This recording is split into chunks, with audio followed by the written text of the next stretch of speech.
Hello दोस्तों, मैं प्रवीण कुमार गुरु कृपा कोचिंग सेंटर में आप सभी का स्वागत करता हूं। जैसा कि आप जानते हैं, हमने विज्ञान में पहले चैप्टर रासायनिक अभिक्रिया एवं समीकरण में एक वीडियो मैंने बना दिया है, जिसका लिंक डिस्क्रिप्शन के अंदर दिया गया है। उसको पूरा देखिए। उसके बाद हम कंटिन्यू करने वाले हैं और उसमें है हमारे वियोजन अभिक्रिया। क्या है वियोजन अभिक्रिया? उससे पहले हम संयोजन अभिक्रिया, ऊष्माक्षेपी अभिक्रिया के बारे में भी पढ़ चुके हैं।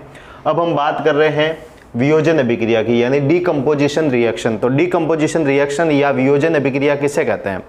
तो जैसा कि नाम से पता चल रहा है कि वियोजन का मतलब टूटना, यानी एकल अभिकारक टूटकर दो या दो से अधिक उत्पाद बनाता है, तो उसे हम क्या कहते हैं? वियोजन अभिक्रिया कहते हैं। क्या कहते हैं?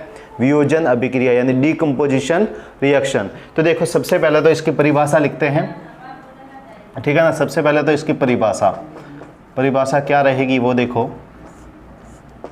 ऐसी रासायनिक अभिक्रिया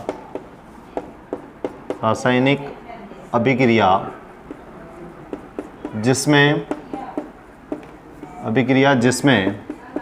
एकल अभिकारक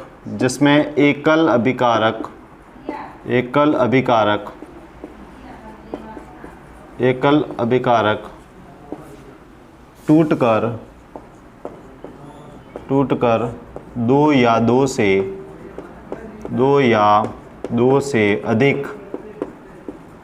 या दो से अधिक उत्पाद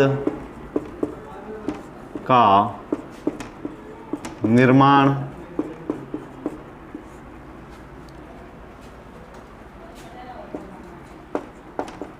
करता है, उसे वियोजन अभिक्रिया कहते हैं। क्या कहते हैं? वियोजन अभिक्रिया।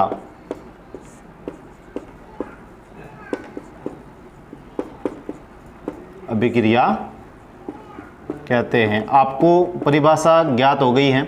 अब देखो, इसके कुछ उदाहरण देखेंगे तो आपकी एनसीईआरटी बुक के अंदर क्रियाकलाप 1.5 दे रखा है, जिसमें लिखा गया है कि 2 ग्राम फेरस सल्फेट के क्रिस्टल को लीजिए। 2 ग्राम फेरस सल्फेट का क्रिस्टल। अब देखो, ये क्रिस्टल क्या होता है? क्रिस्टल जैसे कि शक्कर होती है ना, शक्कर है, नमक है, उसके दानों को आप देखना अच्छे से।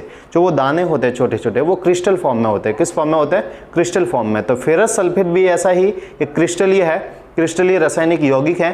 तो उसके जो क्रिस्टल होते हैं, एक बात और बता दूं मैं आपको, जो क्रिस्टल होते हैं इन रासायनिक यौगिकों के, उनकी वजह से इनमें रंग आता है। क्या आता है? रंग आता है। तो ये जो फेरस सल्फेट के जो क्रिस्टल है, ये हरे रंग के होते हैं। कैसे रंग के होते हैं? हरे रंग के। तो फेरस सल्फेट का जो क्रिस्टल होता है FeSO4 फेरस सल्फेट, ये जो है इसका जो क्रिस्टल है, क्रिस्टल में 7 अणु जल के होते हैं। कितने अणु? 7 अणु जल के होते हैं। ये क्रिस्टलन का जल कहलाता है और इस क्रिस्टलन के जल की वजह से इसमें रंग होता है। क्या होता है? रंग। और ये कैसे रंग का होता है? हरे रंग का होता है। कैसे रंग का होता है? हरे रंग का क्रिस्टल होता है। तो इस क्रियाकलाप के अंदर ये आपको कहा गया है कि फेरस सल्फेट के 2 ग्राम क्रिस्टल को आप एक क्वथन नली के अंदर लेकर उसे ज्वाला पर गर्म कीजिए, ठीक है ना। गर्म करने पर क्या होता है वो ऑब्जर्व कीजिए। तो सबसे पहले क्या होता है, इस क्रियाकलाप को हम अगर करते हैं प्रैक्टिकली, तो इसमें क्या होता है कि फेरस सल्फेट का जो ये क्रिस्टल है, क्रिस्टलीय यौगिक है, इसको जब आप गर्म करते हैं तो सबसे पहले तो ये क्रिस्टलन का जल अलग होता है, यानी FeSO4 जो है उसमें ये 7H2O जो है, इसको आप गर्म करेंगे या तापन करेंगे तो क्या होगा? सबसे पहले ये क्रिस्टलन का जल अलग हो जाएगा और क्रिस्टलन का जल अलग होते ही इस यौगिक का जो रंग है वो रंग उड़ जाएगा, यानी ये जो यौगिक है वो रंगहीन हो जाएगा। यानी जो पहले हरा रंग था वो हरा रंग हट जाएगा इस क्रिस्टलन के जल के हटने की वजह से। ये वाष्प होकर के ये जल उड़ जाएगा। फिर क्या होता है इसका?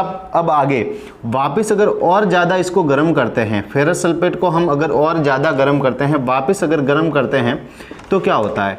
तब बनता है फेरिक ऑक्साइड। क्या बनता है? फेरिक ऑक्साइड Fe2O3 क्या बनता है? Ferric oxide. और 2 गैसें बनती है SO2 प्लस SO3।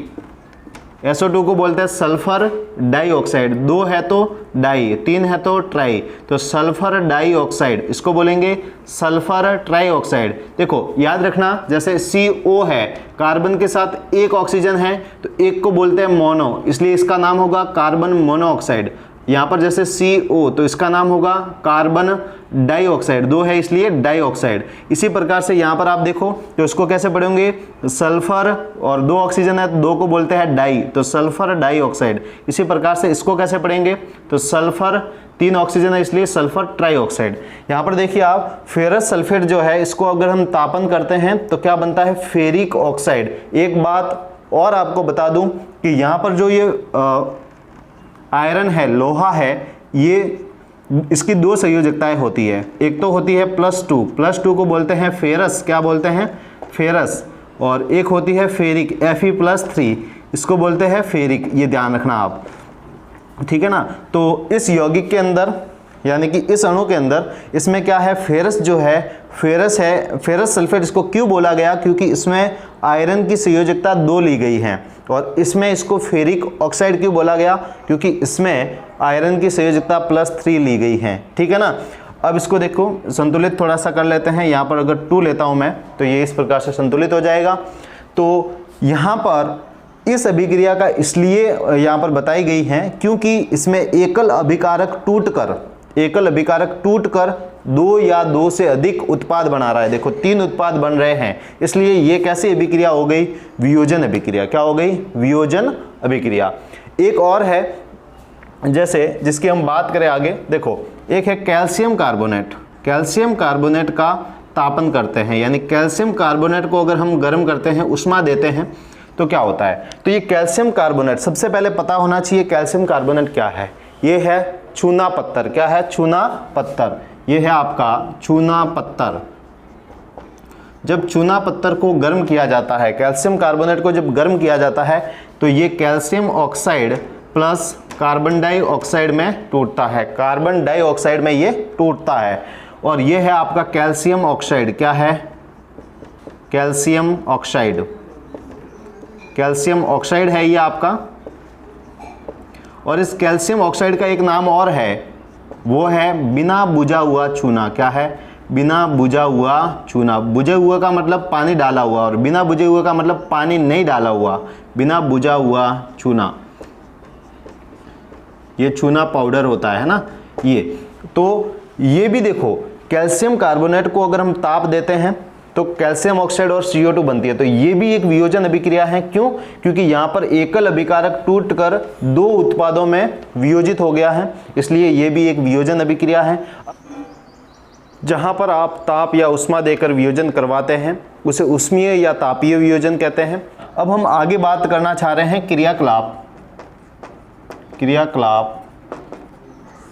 1.6 की।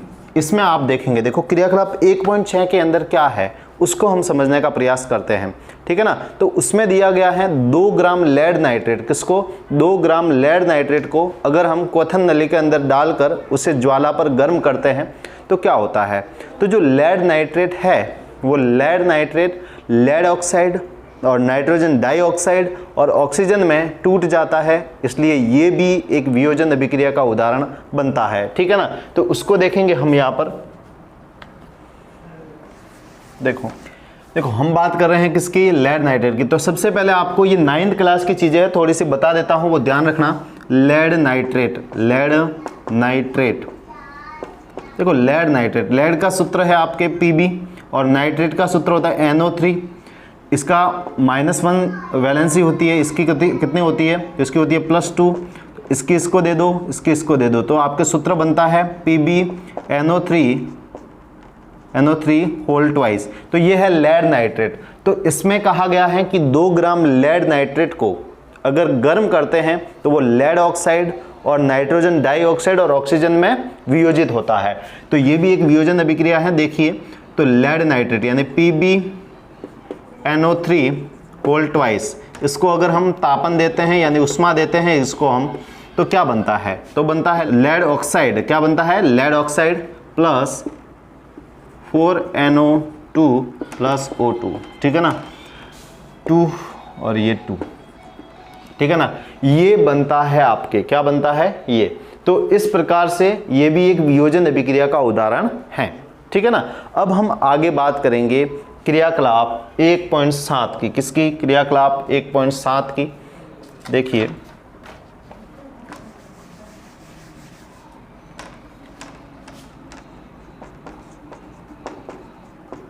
क्रियाकलाप 1.7, जिसका ये जो क्रियाकलाप 1.7 है ये जल के वैद्युत अपघटन के बारे में है। किसके बारे में है? जल का वैद्युत अपघटन, जल का वैद्युत अपघटन। अब हम बात करते हैं जल का वैद्युत अपघटन। देखो जल के वैद्युत अपघटन में क्या चीजें होती हैं, तो सबसे पहले क्या करना है, एक प्लास्टिक मग लेना है। क्या लेना है? एक प्लास्टिक का मग, उसके नीचे 2 छिद्र करना है। क्या करना है? छिद्र करना है। उसके अंदर रबड़ की 2 डाट लगानी है। उसके बाद में उसमें 2 कार्बन के इलेक्ट्रोड डालने हैं। क्या डालना है? कार्बन के इलेक्ट्रोड। फिर क्या करना है, उन इलेक्ट्रोडों को पानी से पूरी तरह से जल से भर देना है और डुबा देना है उसके अंदर। फिर उसमें तनु सल्फ्यूरिक अम्ल, क्या डालना है? तनु सल्फ्यूरिक अम्ल यानी डाइल्यूट H2SO4, वो उसके अंदर कुछ बूंदे डालनी है ताकि वो जो जल है वो अम्लीकृत हो जाए और आसानी से उसका विद्युत अपघटन किया जा सके। फिर क्या करते हैं हम, क्या करते हैं, जो 2 परख नलियाँ लेते हैं, फिर यानी अंशांकित परख नली लेते हैं और वो पूरी तरह से पानी से भरते हैं और पूरी तरह से एकदम कंप्लीटली पानी से भरने के बाद में उस इलेक्ट्रोड के ऊपर रख देते हैं। फिर क्या होता है, फिर देखो उसे फिर ये जो नीचे वाले 2 इलेक्ट्रोड हैं उनको हम 2 तार की सहायता से एक 6 वोल्ट की डीसी बैटरी से हम कनेक्ट कर देते हैं, ठीक है ना।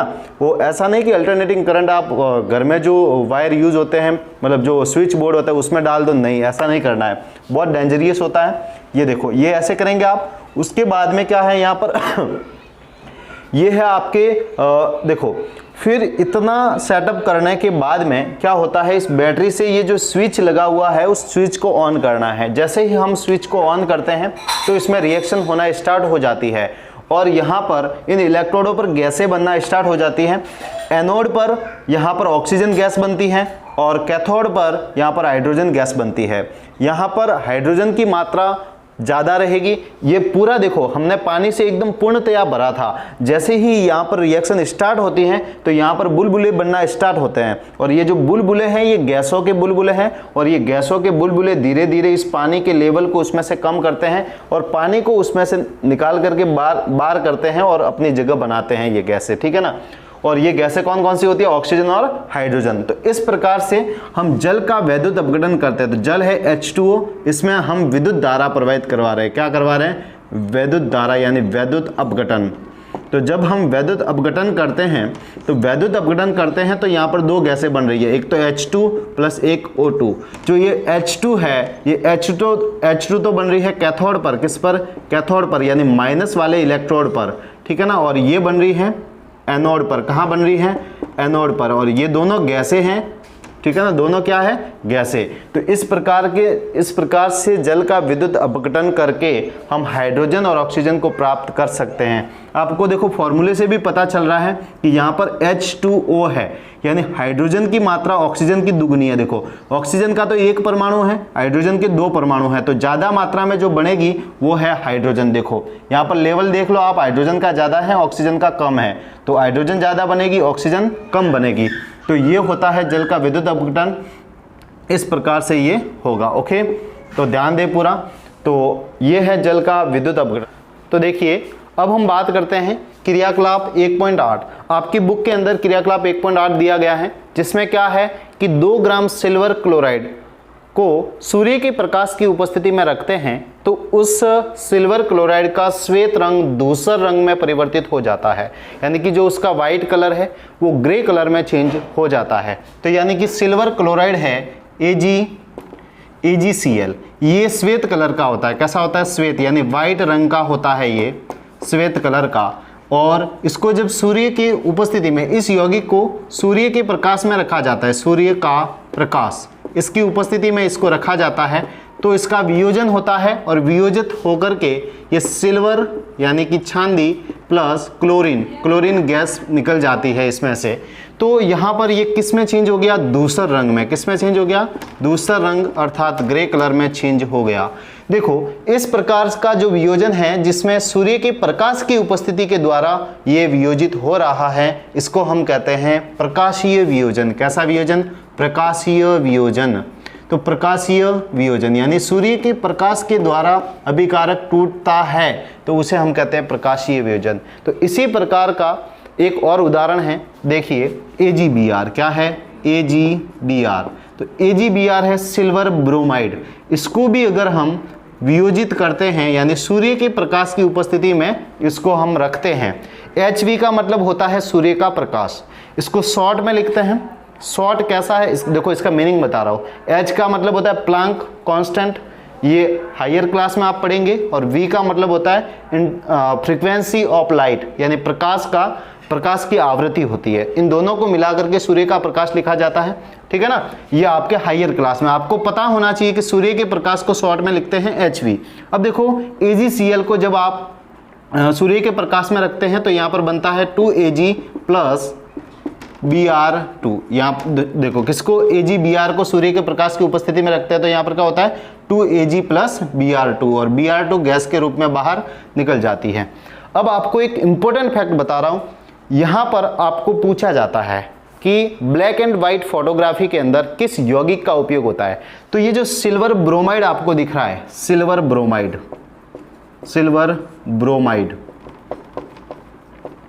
इस सिल्वर ब्रोमाइड का उपयोग ब्लैक एंड व्हाइट फोटोग्राफी के अंदर होता है। Black and white photography.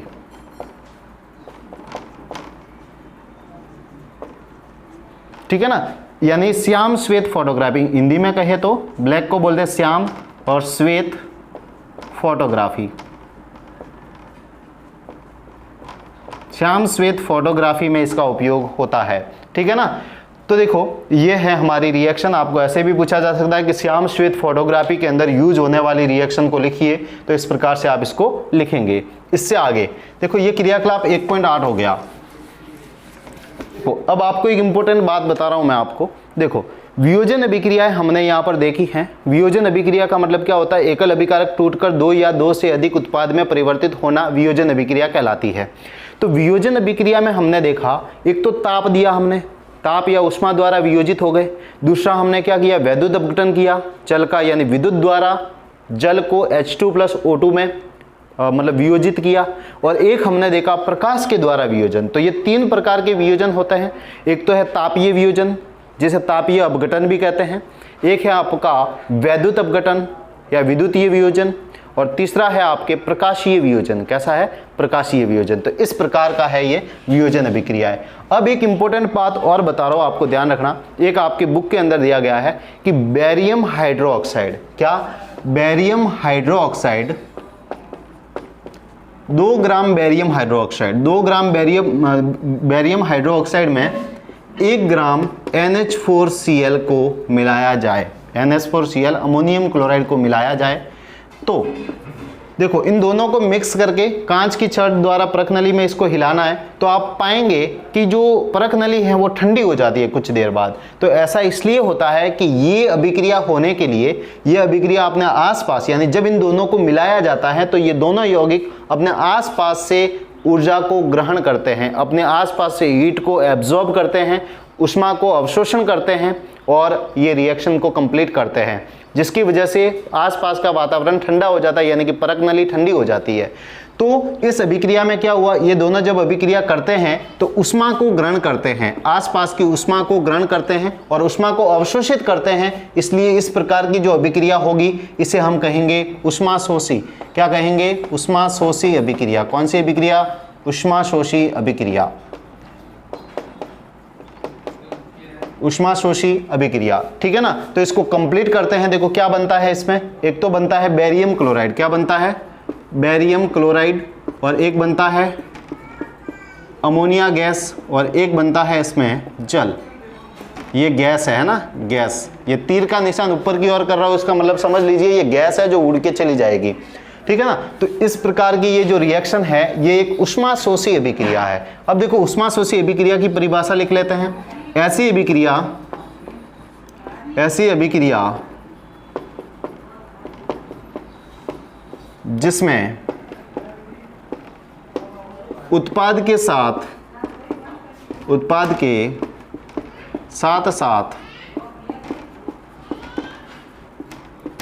ऊष्मा का अवशोषण होता है। क्या होता है? अवशोषण होता है, उसे ऊष्माशोषी अभिक्रिया कहते हैं। क्या कहते हैं? ऊष्माशोषी अभिक्रिया कहते हैं। ऊष्माशोषी अभिक्रिया कहते हैं। तो ये है आपके ऊष्माशोषी अभिक्रिया की परिभाषा, ये है उदाहरण। मेरी बात ध्यान से सुनना। जितनी भी वियोजन अभिक्रिया करवाई है, ऊष्मीय वियोजन हो, चाहे वैद्युत अपघटन द्वारा वियोजन हो, चाहे ये सूर्य के प्रकाश के द्वारा वियोजन हो, ये सारी की सारी क्या आएगी? किस में आएगी? ऊष्माशोषी में। क्यों? क्योंकि ये कहीं ना कहीं से ऊष्मा को अवशोषित करती हैं और उसके बाद में रिएक्शन होती है, इसलिए ऊष्माशोषी रिएक्शन यानी ऊष्माशोषी अभिक्रिया कहलाती है। ठीक है ना। तो ऊष्माशोषी के बारे में भी आप समझ गए होंगे। इससे आगे हम नेक्स्ट पार्ट के अंदर पढ़ेंगे। अगर वीडियो अच्छा लगा है तो लाइक करें, शेयर करें और सब्सक्राइब करना नहीं भूलें। धन्यवाद।